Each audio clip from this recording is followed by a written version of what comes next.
Alhamdulillah wa syukurillah wa la hawla wa la quwata illa billah. Salatu wassalamu ala Rasulillah wa ala alihi wa sahbihi wa mawala. Bapak-bapak, ibu-ibu yang dirahmati Allah Subhanahu wa taala, alhamdulillah kita bisa berjumpa lagi dalam rangka untuk menambahi lagi ilmu kita. Judulnya memang pendidikan anak, tapi sebenarnya nanti pada akhirnya ya setiap kita harus tahu ilmu ini.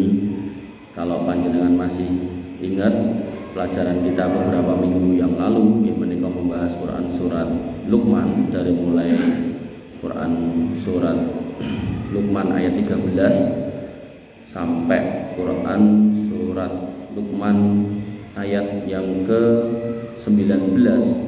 Itu adalah metodologi pendidikan dari Pak Luqman Al-Hakim yang ditulis di dalam Al-Quran.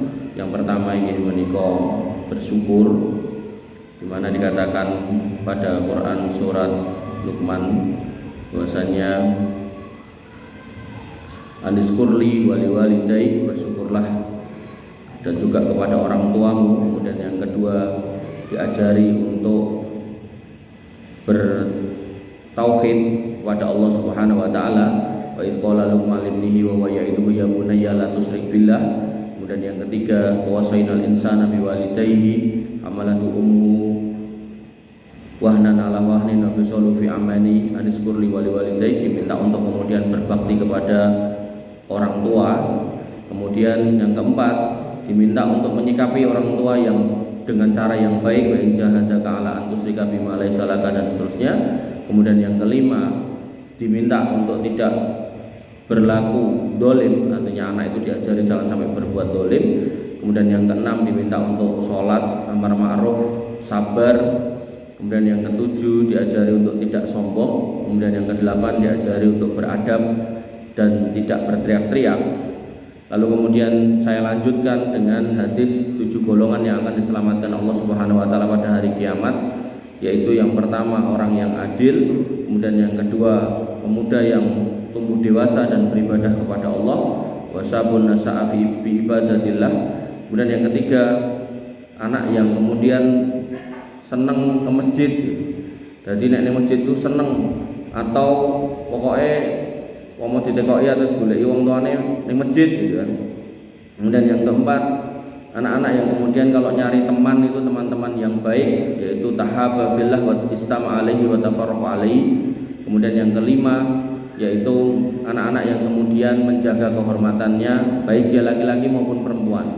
Jadi kalau bahasa menjaga kehormatan kesannya teman perempuan, tapi sebenarnya dia laki-laki juga sama.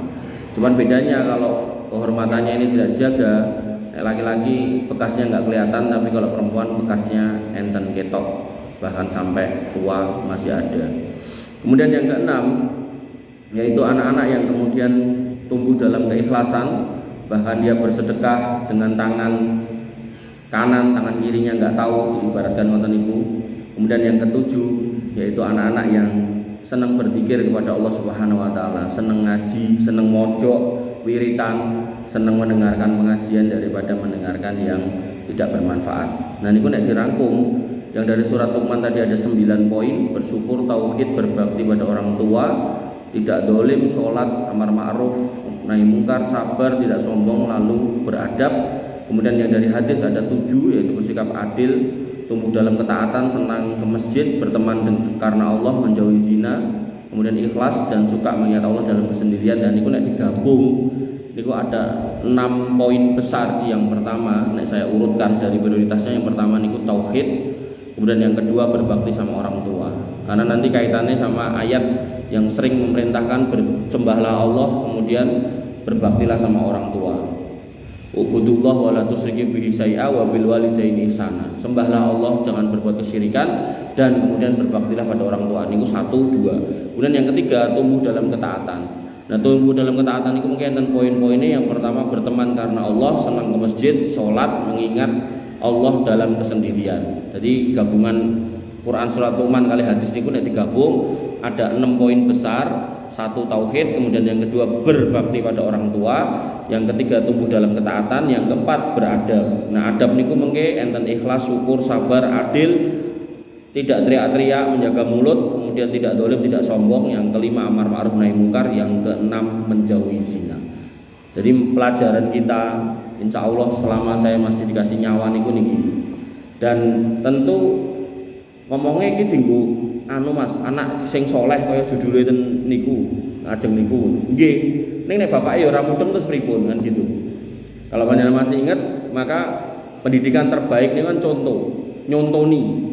Jadi ketika anak dikongkon salat le gitu kan, ning bapake ra salat ya biasanya anak ya angel salat.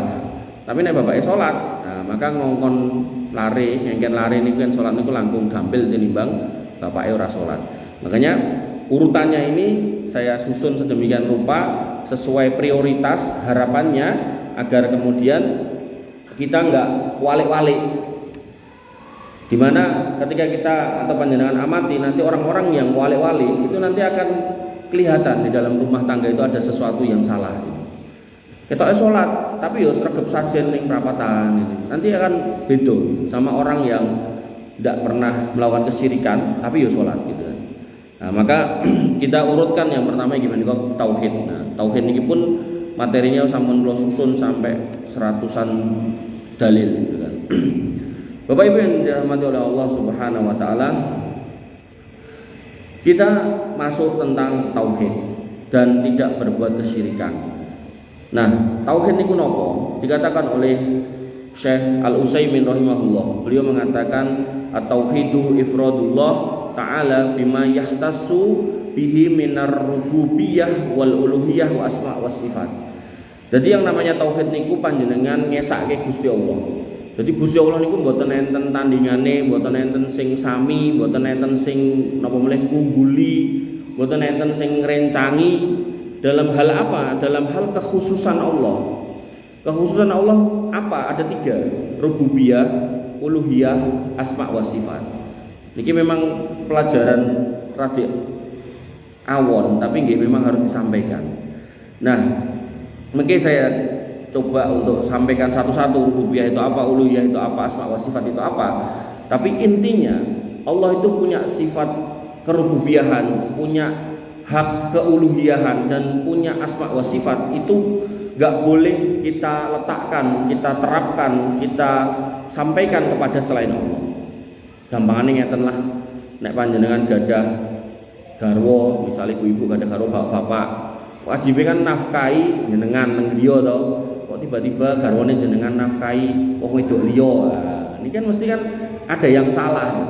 Nek ditekoki kok kowe nafkahi wong wedok kae, Pak. Jawabane kae yo bojoku kok mung kowe wae ra tak izini pas aku kawin meneh. Ya berarti itu enggak salah secara syar'i.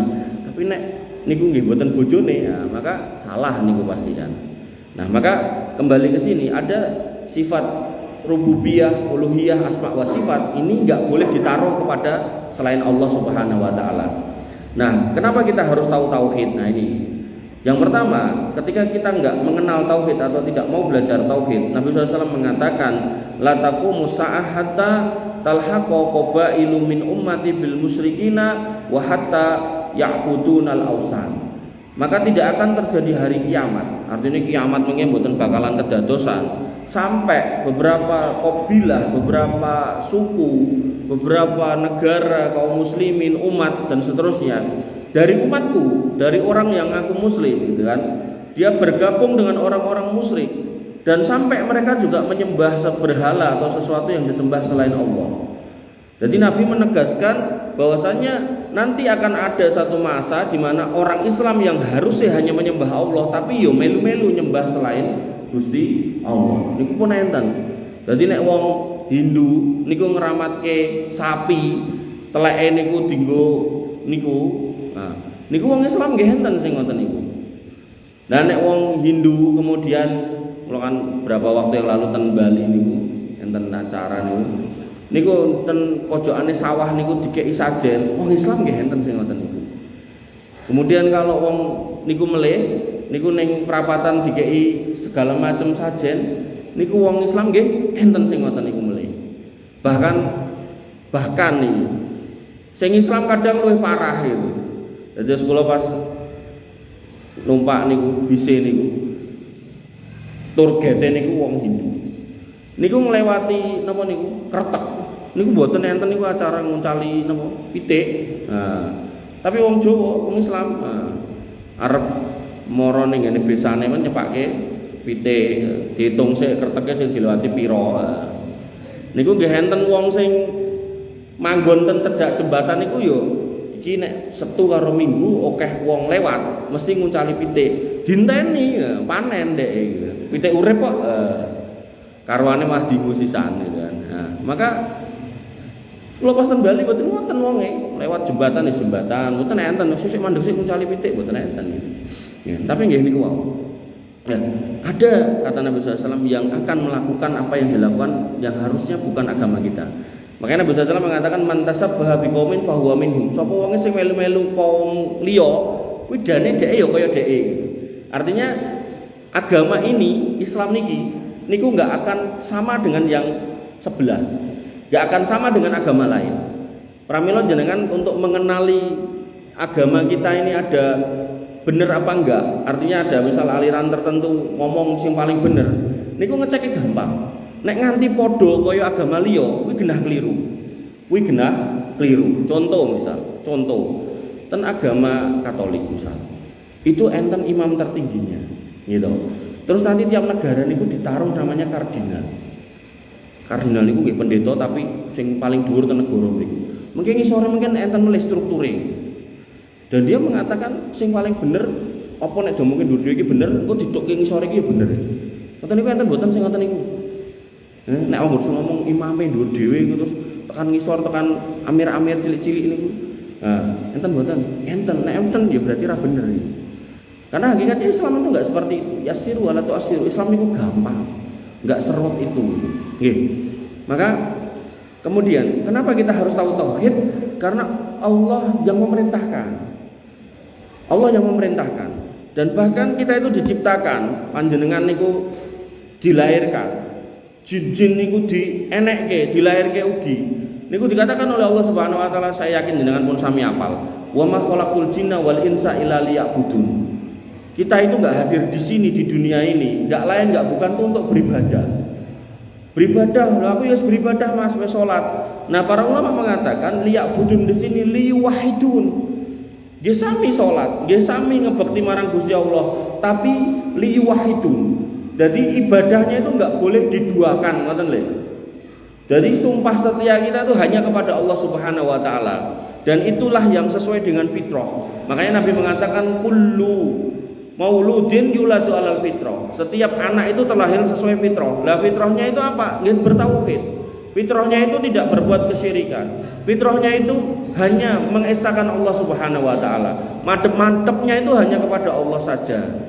Niku fitrah. Makanya dikatakan Nabi SAW fa'aba wa hu yuhawidanihi au yunasiranihi au yumajisanihi. Jalaran bapak karo ibuke, maka anak yang lahir itu kadang jadi Nasrani, kadang jadi Yahudi, kadang jadi Majusi, kadang jadi agama-agama yang lain. Kenapa kok nggak disebutkan jadi Islam? Karena bocah niku nek mboten diapa-apake, niku insyaallah niku fitrahe, lahirnya niku, nalurinya itu akan condong kepada Islam. Gampangnya ngoten. Fitrah niku naluri yang dibawa oleh manusia ketika lahir. Tapi gandeng dikenalke kalih tiyang sepuhe iki lho enek Tuhan jenenge iki, bentuke ngene, rambutnya semene. Nah, akhirnya dia kemudian condong ke sana. Ngoten. Oleh karena itu maka dikatakan illa liya'budun, yaitu liwahidun, ya, hanya untuk menyembah Allah Subhanahu wa taala.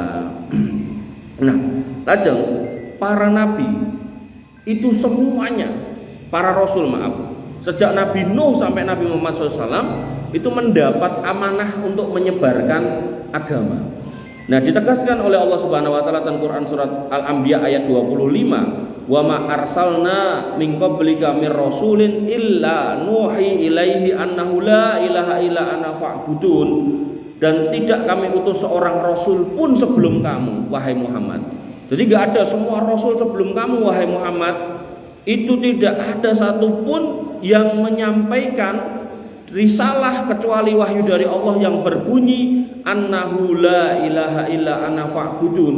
Bahwasanya Allah niku mboten enten ilah, mboten enten Gusti sanese Gusti Allah ingkang leres dipun sembah kejaba Allah, fa'budun, maka sembahlah Allah, beribadahlah hanya kepada Allah. Jadi yang namanya orang beriman ngaku iman niku nggih namung kepada Allah, dan itu disampaikan nabi-nabi terdahulu. Makanya tantangan buat orang Nasoro sejak dulu sampai hari ini yang belum terjawab, suruh menghadirkan satu ayat aja dari Alkitabnya yang menyatakan aku ki Yesus Tuhanmu, sembahan aku. Gak ada. Satu ayat aja yang mengatakan seperti itu, gak ada. Tapi di dalam Al-Quran berkali-kali Allah mengatakan fa'buduni, sembahlah aku, sembahlah aku, sembahlah aku. Ngoten. Makanya jenengan nek enten wong niku wau pantang leti nek nganti iso mengke mang goleki kula tak edit sak yuta. Ora bakal enten. Yang ada niku adalah ayat yang kemudian hasil dari interpretasi, penafsiran. Ya sami kados kelompok-kelompok niku wau. Dia menggunakan ayat iya, menggunakan hadis nggih. Tapi ditafsirke nek ayat karo hadis iki maksudnya aku lho, ora kowe. Nek kowe ora melu aku kowe ora slamet. Padahal DE niku enten nggih namung ten Indonesia. Pindah ten Arab pun mboten enten. Napa nggih wong sak Arab niku ora slamet kabeh? Pindah ten Afrika mboten enten, napa nggih wong sak Afrika niku mboten slamet kabeh? Maka ketika dikatakan bahwasanya wa ma arsalnaka ila rahmatan lil alamin, kowe iki tak utus untuk rahmat seluruh donya, alam. Niku berarti bukan berarti yo sing bener ki ora mung ning Indonesia tok. Nggih tekan mriko-mriko nggih enten sing bener, ngoten. Dong mboten. Dadi nek nganti diomongke, iki lho pemimpinku tertinggi ning sebelah kene ning Kediri gitu kan. Lah sing kenal DN niku sinten gitu lho. Nek mung kowe-kowe tok apa ya terus kabeh iki terus salah sing ora kenal karo kowe. Makanya kan bapak kula niku nate minjah kaji kali piyai ngoten niku to. Niku nggih ditekoki, Mas. Tak tekoki. Pripun, Pak? Iki lho wong sakmene mbuahane iki lho. Enek sing kok Arab, kok Afrika, kok Turki, kok Maroko gak kenal karo imammu. To mlebu surga apa mlebu neraka kabeh wong iki. Meneng ora iso jawab. Ning teranane niku wau sudah terdoktrin pada level IQ yang gak bisa dipertanggungjawabkan keilmuannya, ya tetep ae gitu kan. Jadi sampai paribasane niku nek cara telek lencung kon ngomong petis ngono ya tetep ngomong petis iku mboten telek lencung. Ya cipono ya didilat ya an gitu kan. Karena udah enggak dipakai nalarnya itu. Yang dipakai itu sudah subhatnya, sudah nafsunya. Maka kembali ke sini, semua nabi ngoten. Mengatakan bahwasanya Allah itu esalu. Sembahlah Allah saja. Makanya di dalam Alkitab pun juga enggak akan ditemukan satu ayat saja bahwasanya si Tuhan mereka itu mengatakan aku ki Tuhan sembahan aku, enggak ada. Yang ada interpretasi bahwasanya aku, Allah dan Roh Kudus satu. Interpretasi kalau ini adalah satu Tuhan yang sama. Ini bunyinya sama kados ketika Nabi SAW sama Abu Bakar As-Siddiq berada di dalam gua. La tahzan innallaha ma'ana. Ora usah sedih, Gusti Allah karo awake dhewe. Karo awake dhewe niki tegese napa Gusti Allah ning gua niku? Mboten. Napa tegese Gusti Allah nyemplung ten jerone Abu Bakar napa Nabi SAW? Nggih mboten. Maksudnya pertolongan, penjagaan Allah itu bersama orang-orang beriman. Zat Allah sendiri di langit sana, tidak kemudian berada di dalam gua niku. Ngoten. Maka kalau ayat yang modelnya ditafsirkan ngoten niku, ya semua orang bisa menafsirkan sesuai nafsunya sendiri-sendiri gitu. Makanya Nabi niku selalu mengingatkan balighu ani walau ayat. Nek panjenengan saged nyampeke sak ayat ora apa-apa. Ning ani lho niki lho garis bawahi. Kudu sesuai ajaranku. Ora entuk miturut karepmu. Ora entuk miturut nafsumu. Nah, makanya jenengan penting untuk memperhatikan ini khususnya ketika ada yang berbicara tentang iki sing disampaikan enek ayate ora, enek hadise ora. Umpami mboten enten terus jenengan tanggap terus, hati-hati. Kadang melencongke kadoan. Tapi nek sithik ayat hadis, hati-hati niki sing nyampekke. Insyaallah niku lebih mendekati keselamatan daripada kebengkokan. Nah, kembali ke sini. Dakwah semua nabi niku tauhid. Dakwah semua nabi niku mengajak menyembah kepada ilah yang satu. Makanya di dalam Al-Qur'an dikatakan, ya ahlal kitab, wahai ahli kitab Nasrani dan Yahudi, ta'alau ila kalimatin sawa. Rene lho, kalimat sing podo enek antara kita sama kamu. Yaitu apa? Annahu la ilaha illa ana fa'budun. Bahwasanya ilah yang satu antara kamu dan kami itu hanya satu, yaitu Allah Subhanahu wa taala. Enggak ada yang lain. Makanya jenengan akan dapati orang-orang Kristen yang mengatakan Allahmu bedanya sama kita. Kita katakan Allah itu enggak punya anak, mereka mengatakan punya anak. Ngoten. Bapak Ibu yang dirahmati oleh Allah Subhanahu wa taala, dan itu menjadi dakwah para nabi, ditegaskan oleh Allah Subhanahu wa taala dan ayat yang lain Quran surat An-Nahl, walaqad ba'atsna fi kulli ummatin rasula. Sesungguhnya pada setiap umat itu sudah kami utus rasul. Kemudian apa yang mereka dakwahkan, yaitu anikbudullah wastanibut taghut, nyembah Gusti Allah, jauhi semua sesembahan selain Allah Subhanahu wa taala, dan itu adalah taghut. Niki nek ngomong ke taghut mungkin dawa, tapi intinya taghut itu yang disembah selain Allah. Napa kemawon? Kebu Kyai Slamet ya taghut, Nyi Roro Kidul taghut, Mbah Josroyo taghut, napa mleh?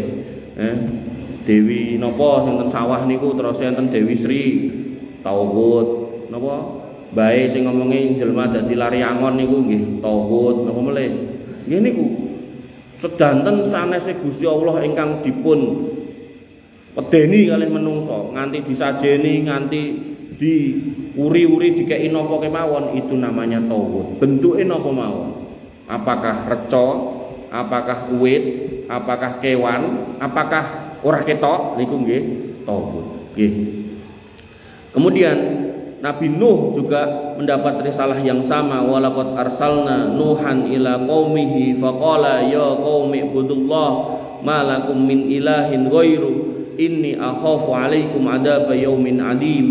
Sesungguhnya kami telah mengutus Nuh kepada kaumnya, lalu Nuh pun berkata, ya qaumi, wahai kaumku, ubudullaha ma lakum min ilahin ghairu, nyembah Gusti Allah wae, ora enek gusti selain Gusti Allah. Ini akhafu alaikum adzab yaumin adim. Aku ki kuwatir, aku ki wedi nek kowe nekat kaya ngono, mengko adab sing mengerikan itu tiba ning kowe kabeh. Pramila enten banjir Nuh meluluh lantahkan kehidupan, dan yang selamat itu yang kemudian menjadi cikal bakal manusia. Kemudian dikatakan dalam sebuah hadis bahwasanya Nabi SAW pernah mengutus Mu'ad bin Jabal untuk berdakwah ke Yaman. Jadi yang diutus ini orang yang memang gadah ilmu. Artinya kalau jenengan tidak punya ilmu, tidak usah berdakwah. Tapi kalaupun punya ilmu satu ayat tapi benar itu berdasarkan penjelasan Nabi SAW atau berdasarkan arahan ulama, monggo silakan. Pokoknya balighu anni walau ayah, monggo berdakwah, tapi pastikan anni di atas penjelasan Nabi SAW. Nggak boleh kemudian berdasarkan persepsinya sendiri. Nah, Mu'ad bin Jabal ini sejak muda selalu bersama Nabi SAW, menemani Nabi SAW, belajar dari Nabi SAW. Maka begitu sudah beranjak dewasa, dikirim ke Yaman untuk berdakwah. Kemudian Nabi mengatakan, innaka ta'ti qauman min ahlil kitab. Kowe bakal nekani wong Yaman sing oke-oke agamane Nasara, yaitu ahli kitab, enek Yahudine juga. Falyakun awwalu ma tad'uuhum ilaihi syahadata alla ilaha illallah wa anni rasulullah. Dakwahmu sing sik dhewe kudu mbok kenalke ning mereka bahwasanya mereka iku kudu ngimani nek ora enek Gusti kejaba Gusti Allah, terus mereka ya kudu ngerteni nek aku ki rasule utusane Gusti Allah. Ngoten. Nah, nembe bar niku urutan liyane. Pramila dakwah tauhid ini adalah dakwah para nabi yang kemudian pada Nabi Muhammad SAW semua juga dipesankan untuk mengajarkan tauhid, bahwasanya enggak ada Tuhan, enggak ada sesembahan selain Allah Subhanahu wa taala. Bapak Ibu yang dirahmati oleh Allah Subhanahu wa taala, dan tauhid ini menjadi wasiat Allah Subhanahu wa taala pada banyak ayat di mana Allah mengatakan wa qada rabbuka alla ta'budu illa iyyah. Dan Allah telah putuskan, Allah telah perintahkan, sudah dikasih titah saking Gusti Allah, mbok bilih urusan pertama ingkang kedah dipun lampahi menungso, Allah ta'budu illa iya. Panjenengan mboten angsal menyembah selain Allah Subhanahu wa taala, mboten angsal. Jaluk ning napa kemawon nggih mboten angsal kejaba Allah Subhanahu wa taala. Kowe kok lara ora mari-mari, mbok rono ning gone Mbah Adon. Lah engko diapake, engko paling di kon ngene kon ngono kon golek syarat ngene ngono ngene, mboten angsal. Nah, tapi tonggoku mari tenan nih. Maka saya katakan lebih baik kita sakit tapi masih bertauhid daripada harus sembuh tapi di atas kesyirikan. Saya setuju. Lebih baik kita kalah perang tapi tidak melakukan kesyirikan daripada harus menang tapi dengan membawa Tuhan-Tuhan selain Allah Subhanahu wa taala. Mboten enten gunane, sio-sio. Dan orang yang sakit itu akan diampuni dosanya, ditinggikan derajatnya, apalagi kalau meninggal di atas tauhid jelas husnul khotimah. Sebaliknya sembuh, ketok kuat, ketok keker, tapi kemudian di atas kesyirikan enggak ada gunanya. Sugih juga sama. Mendingan ikhtiar untuk era sepiro ning tidak pernah melakukan kesyirikan daripada sugih blegedu tapi golek pesugihan sampai tekan Gunung Kemukus, sampai bojone ditukar tambah ten mriko. Nah, Gunung Kawi, gunung napa mulai kabeh gunung, guwa-guwa, sampai enten napa niku anggota dewan ben menang coblosan, mlipir ten Gunung Kidul, akhirnya kepleset malah mati sisan, ra sida kecoblos itu, malah kecoblos watu. Nah, maka meninggal di atas kesyirikan itu merupakan sebuah kehinaan buat kehidupan seorang manusia. Bapak Ibu yang dirahmati oleh Allah Subhanahu wa taala, dan para nabi mewasiatkan kepada anak-anaknya untuk bertauhid. Jadi saya selalu katakan di beberapa tempat itu bahasanya jenengan nggak usah wasiat iki lemah iki ngene nggo kowe iki lemah iki nggo nanti pada akhirnya tetap didum nek jenengan mboten enten. Tapi yang jarang dilakukan oleh bapak ibu orang tua, padahal ini sering dilakukan oleh para nabi, inggih menika meling ning anake. Le nek bapak ibu mati kowe engko aja ganti merek. Aja pindah agama, pindah negara entuk ning aja pindah agama gitu kan. Allah mengatakan wassa biha Ibrahimu banihi wa Yaqub, dan bahwasanya yang namanya Nabi Ibrahim telah mengucapkan kepada anak-anaknya termasuk Nabi Yaqub, yaitu apa? Ya baniya innallaha astafa lakumud-dina fala tamutunna illa wa antum muslimun. Hei anak-anakku, Gusti Allah ki wis nyekeki kowe agama sing bener. Bapak wis nyekseni nek kowe iki dadi wong Islam, mengko nek bapak mati, kowe tetep dadi wong Islam. Niki jarang diweling. Rata-rata welinge lemah sebelah kono, lemah sebelah kene. Nah, padahal pas meling niku kadang nggih mboten bener. Akhire bapak ibuke mboten enten, mase karo adike malah padu. Mergo anake nyekel welinge bapake, anak liyane rumangsa pake ngedume ora cocok. Nah, akhire rame. Oh, paling enak niku pokoke jenengan nek ngomongke lemah, ngomongke tinggalan. Bapak ibu pengen kowe akur, kemudian beriman soal dum-duman. Nah, golek ustad, pokoke pesene ibu bapak dumen nganggo syariat Islam. Beres wis. Mboten usah ngene sebelah kene. Genah niku didum kok. Mboten mungkin enek anak aku moh PN kabeh ra mungkin gitu kan. Genah niku mesti nggih gelem. Bapak Ibu yang dirahmati oleh Allah Subhanahu wa taala, bahkan Nabi SAW menanyakan masalah ini di ujung kehidupan mereka. Bahkan para nabi menanyakan masalah ini di ujung kehidupan mereka, sebagaimana firman Allah Subhanahu wa taala, am kuntum syuhada'a id hadara Yaqub al-maut. Ini mempertegas ayat tadi. Apakah kamu pernah menyaksikan atau tahu kondisi ketika Yakub itu didatangi oleh malaikat maut? Idz qala li banihi, ketika dia berkata kepada anak-anaknya, ma ta'buduna min ba'di, mengko nek bapak ora enek kowe nyembah sapa? Qalu, anaknya yang 12 yang merupakan cikal bakal Bani Israel pun mengatakan, na'budu ilahaka wa ilaha abaika Ibrahim wa Ismail wa Ishaq ilaha wahida wa nahnu lahu muslimun. Bahwasanya kami akan menyembah ilah yang sama, Rob yang sama, Gusti yang sama, Gustine bapake jenengan. Artine nggih mbah-mbah biyen nggih menika Nabi Ibrahim, Ismail, Ishak, ilaha wahida, Rob yang satu, ilah yang satu, Gusti yang satu, yang enggak ada duanya, yaitu Allah Subhanahu wa taala, wa nahnu lahu muslimun, dan kami akan jadi orang Islam. Niku mbah-mbahe Bani Israil wis bersumpah ngoten ten mbah buyute wong Bani Israil nggih menika Nabi Yakub. Senajan sakniki pun mboten nggih niku urusan sing sakniki. Tapi ketika ahli warisnya 12 anaknya ini kemudian menangi bapaknya ajeng sedo, mereka sudah berjanji, kami akan jadi orang beriman. Dan Nabi Yakub sudah selesai karena wis tekok ning anak-anak jawab. Nah, anak-anake lagi kemudian kok tidak sesuai dengan perjalanan yang benar, yaitu agama tauhid, ini tanggung jawab masing-masing. Dan tauhid juga merupakan hal terakhir yang harus dijaga pada kehidupan seorang yang beriman. Jadi ketika setiap hari kita nggak boleh berbuat kesyirikan, setiap hari kita harus beribadah kepada Allah, berdoa cuman kepada Allah, usaha ikhtiar tawakal semua kita serahkan kepada Allah. Maka begitu panjenengan sedo, dikatakan Nabi SAW atau mau sedo, lakinu mautakum bila ilaha illallah. Jenengan nek nemoni sederek wong tuwa napa sinten kemawon tangga, kira-kira kok nyawane meh metu gitu kan, mang cedhaki mang tunggoni mang bisiki la ilaha illallah, kan mentalkin niku istilahnya. Sehingga Nabi SAW mengatakan man qala la ilaha illallah fi akhiri hayatihi au fi akhiri kalamihi daholal jannah. Nek nganti sanggup ngomong la ilaha illallah bar niku dicabut nyawane kali Gusti Allah mlebu surga. Ketoke gampang. Niki mboten perkara gampang. Kenapa? Karena kayaknya gampang ini hanya akan bisa dilakukan buat orang yang istiqomah di atas tauhid. Oh, dino-dino golek dukun ngoten. Mengke nggih, terakhir ya diajari awalnya iso la ilaha illallah. Mengko ditinggal ten toilet dulu ngoten. Mungkin ya munine liya, mungkin misuh-misuh, mungkin nyeluki debit-debite niku gitu kan. Nah, maka yang harus kita pahami, ketoke gampang, tapi ini bukan perkara gampang.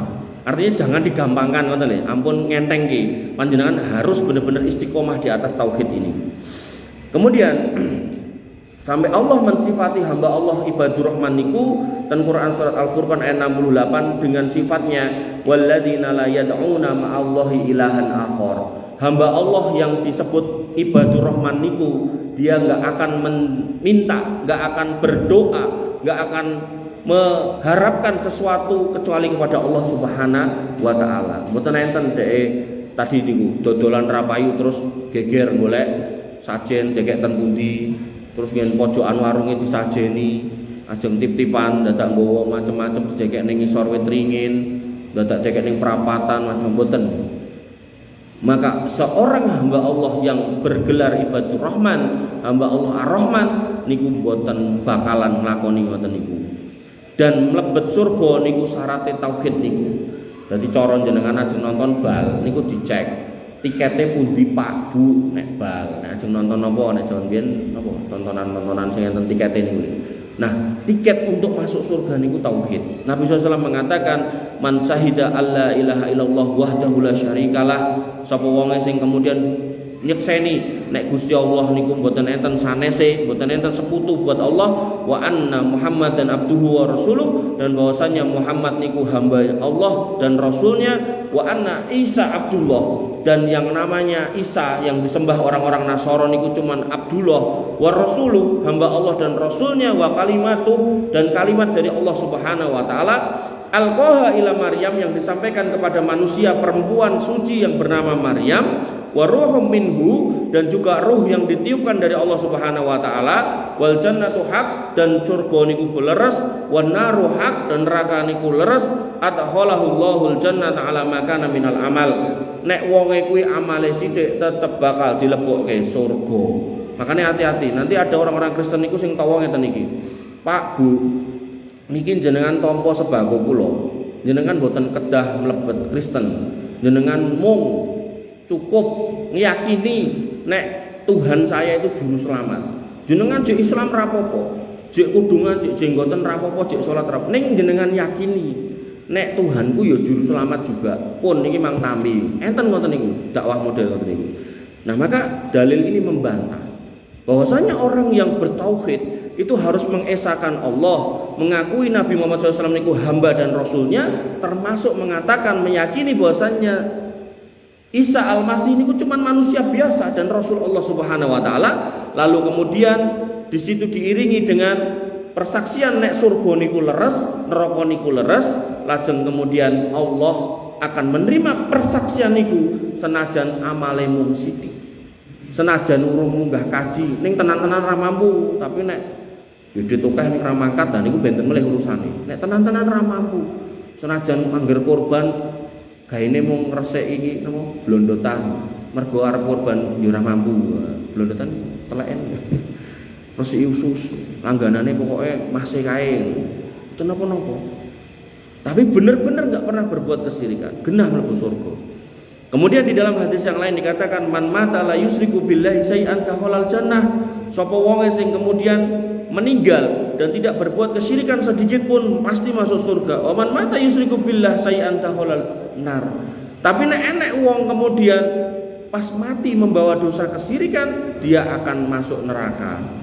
Makanya dalam sebuah ayat dikatakan innallaha la yaghfiru ayyushraka bihi wa yaghfiru ma duna dzalika liman yasha. Orang kalau mati dosanya bisa diampuni kecuali dosa kesyirikan. Dan itu bahaya. Makanya pentingnya kita itu dikasih umur panjang. Saya itu sampai pernah diskusi sama seorang bapak-bapak yang sudah sepuh, umur 70-an gitu.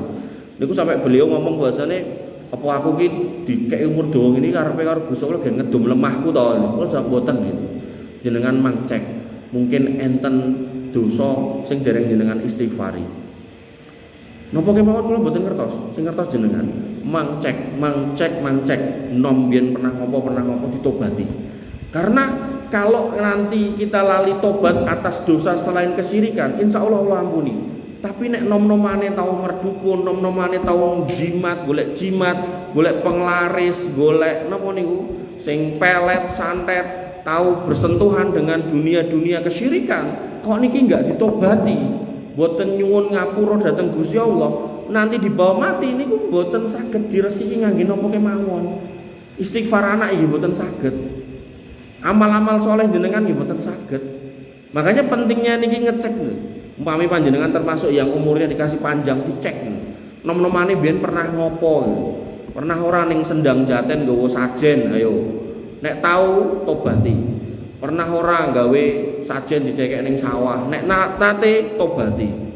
Tobati pripun Mas? Istighfar. Namung sanjang teng Gusti Allah, ya Allah kula nate nglakoni niki nglampahi niki. Kula nyuwun pangapura. Sakniki kula pun tobat. Pun mboten sah dibaleni. Gampang ngoten niku. Sing sebelah mriku tobaté kan enten surate. Saya nama Wagimin pernah melakukan ini, menyatakan satu menyesal, yang kedua tidak akan mengulangi, yang ketiga bla bla bla, yang keempat infak 3.500 tanda tangan di atas metre. Sing guyu tau ngalami. Dalam Islam boten ngoten. Tobat itu cuma urusan jenengan kali Gusti Allah, nek niku urusan dosa yang langsung kepada Allah. Tapi nek urusan hak orang lain, ngapunten misal kita pernah ngambil hak orang lain memang harus dikembalikan. Pun ngoten. Urusan datang surat pernyataan. Niki pun isa nggih. Bapak Ibu yang dirahmati oleh Allah Subhanahu wa taala, wabillahi cekap semanten ingkang saged kula aturaken, umpami enten kelepatan kula nyuwun pangapunten. Akhirul kalam subhanakallahumma bihamdika asyhadu an la ilaha illa anta astaghfiruka